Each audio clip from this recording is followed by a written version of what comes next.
বিশ্বাস হিন্দু হয়ে গেছেন, আবার আগের ধর্মে ফিরে গেছেন, মন্দিরে গিয়ে পুজো দিচ্ছেন, এরকম নানা কথা ছড়ানো হচ্ছে প্রিয় এই নায়িকার বিরুদ্ধে। অথচ এসবের একটিও অপবিশ্বাস নিজে থেকে বলেননি। বিভিন্ন ধরনের সূত্রের বরাত দিয়ে নানা ধরনের অনলাইন পোর্টাল এগুলো ছড়াচ্ছে সোশ্যাল মিডিয়ায়, আর এতে করে অনেকেই অপবিশ্বাসকে দুষছেন, অনেকে আবার গালমন্দও করছেন, কেউ কেউ আবার এত বাজে কথা বলছেন যেটা ভাষায় প্রকাশ করার নয়। অথচ এসব বিষয় নিয়ে কোনো মন্তব্য করেননি অপবিশ্বাস।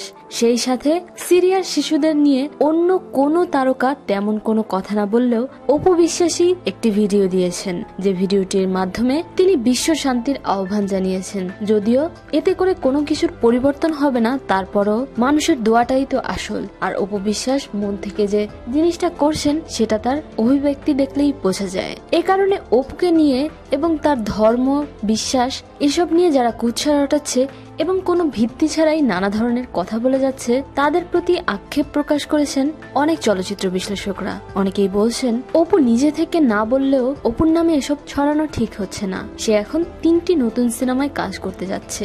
অভিনেত্রী হিসেবে নিজেকে প্রথমবারের মতো শাকিব খান ছাড়াই প্রমাণ করার চেষ্টা চালাচ্ছে। এরকম একটা সময়ে না জেনে শুনে অপুর নামে এসব বলে মিডিয়ারই ক্ষতি করা হয়। প্রিয় দর্শক, এ নিয়ে আপনাদের যে কোনো মতামত শেয়ার করুন আমাদের সাথে।